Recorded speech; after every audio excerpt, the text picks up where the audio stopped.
guys, how's it going? Today we are talking about the fall garden. The fall garden is something that is more new to me. I usually just focus on a big summer garden, and then by the time the summer garden is over, I'm wrapping up for the season and battening down the hatches for the winter.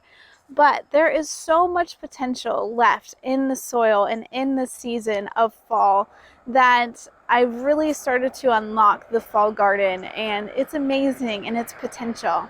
The summer garden, it gets all the attention, and I guess rightly so. That's when we grow our big produce of tomatoes and peppers and onions and just all the things that we love to grow and that are synonymous with the summer garden. But the fall garden has so much to offer as well. You can really produce a ton of food. So this is the beginning of August right now, and it is the perfect time to start planning and planting your fall garden. So there's a couple of things that we need to think about when we're planning a fall garden. And if you figure out these few details, then you're going to do great. So the first thing that you need to know is when your first average frost date is for your area. And that's super easy to figure out. All you need to do is to Google your zip code and then first average frost date, and it'll come right up. It'll usually have a suggested first average frost date. And if I remember correctly, for this year, our first average frost date is October 15th, I think, somewhere around there. Anyway, so now that I know my first average frost date, I can count back from that day till today and see how many days I have left in that growing season. And so for me, I know that I have about 70 to 80 days left in my growing season before my first average frost date comes. So that is important because whenever you are buying your plants, you're buying your seeds or whatever it is, you know how long it takes to receive a harvest from these plants based on the tag that you have. So this right here is some cauliflower that I have. And you can see that it says on there, I hope you can see that if it's focusing, that the first, that this is mature in 75 days. So this is a 75-day cauliflower. Now, that might be pushing it a little bit because technically I have 70 to 80 days. So we could be like, that's a little bit pushing it, especially because as the days get cooler, the plants tend to grow a little slower. So you need to keep that in mind as well. And the safest way to know that you're going to get a harvest before your hard frost comes is really to add about 10 days or so to the end of it. So instead of saying 75 days, let's say these are going to take 85 days because they're going to slow down growing towards the end of the season. And so then it's like, yeah, it may not be enough time for these to really grow and produce something before I can harvest. And that is true for some things. So such as corn. If you're doing a short day corn, I would not have enough time if it was 85 days. I know that first frost, it's going to kill the corn, and that's not a good deal. But I personally like to grow things that like cold weather in the fall. That way I can stretch past that first frost date and still be okay. So things like broccoli, cauliflower, cabbages, kale, lettuce, spinach, your root vegetables like carrots and beets and radishes, all those types of things, they can handle a little bit of frost.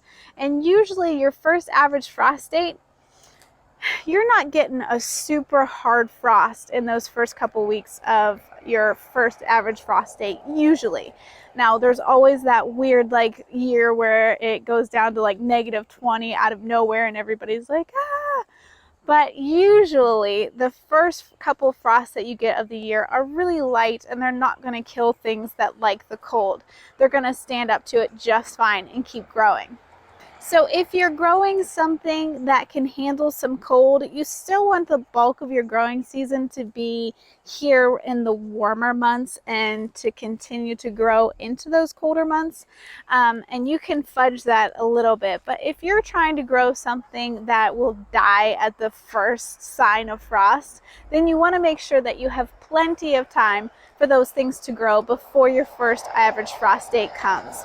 if I were to plant a tomato right now, I would potentially maybe get a tomato off of that plant, but I probably wouldn't harvest very much off of it at all before the frost came. There's just not enough time left in the growing season of nice warm months for a tomato plant to grow and to produce. So that's something to keep in mind, is what you're trying to plant. Is it a cold hardy plant? Is it something that can hold up to a little bit of frost, or is it something that is going to die, that needs that nice warm temperatures to live? And if that's the case, just make sure that you have enough time in your growing season left to grow that plant. That's very important. So that's all you need to know about the fall garden. Just make sure you know your first average frost date, count back from that day till today, and make sure that you have enough time to grow what you want to grow, or make sure that it can at least handle those first couple weeks of frost that you might receive if you need a little wiggle room there at the end. So today I am going to be planting some cauliflower, some broccoli, and some cabbage, and I'm going to be packing these beds full because I want to get as much production out of these as I can. I got a whole bunch of plants here, and I want to use as many of them as I can.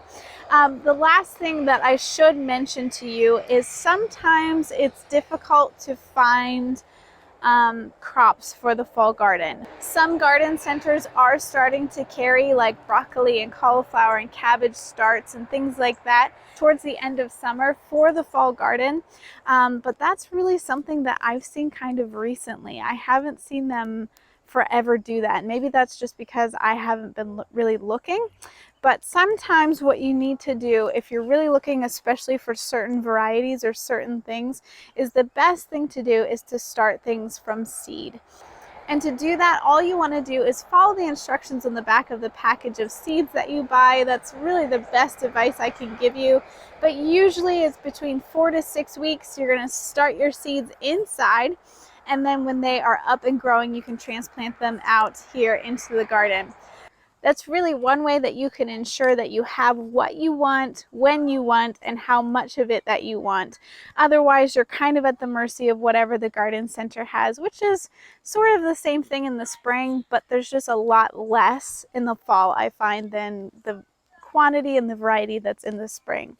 Okay, so we're going to get these things planted today, and then I'll give you a look when we're all done.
Okay, so here they are all planted. In this bed we have cauliflower. One down here. We have some Savoy cabbage. And then in this bed we have broccoli.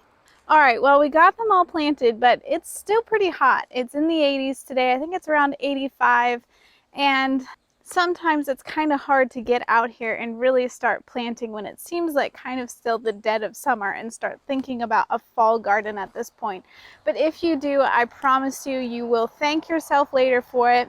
I just filled 3 beds full of food. I'm gonna have such a huge harvest out of these beds in just a few weeks, and it's going to be so worth it.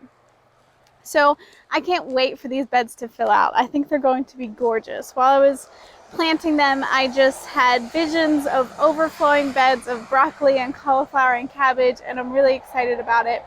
I also planted these probably a little closer than you're supposed to.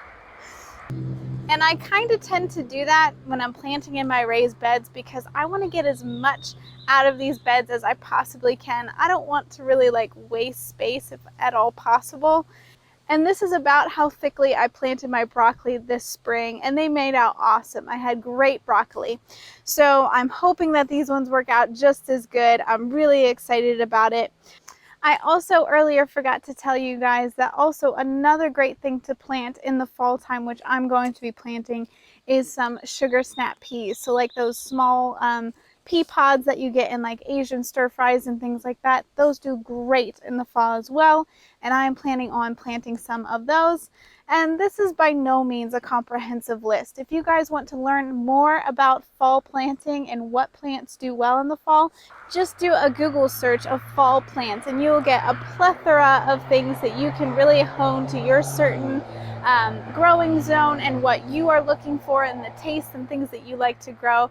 And you can really get a great list and a great idea of what you can grow during the fall. Well, I hope this video was helpful. We'll see you in the next one.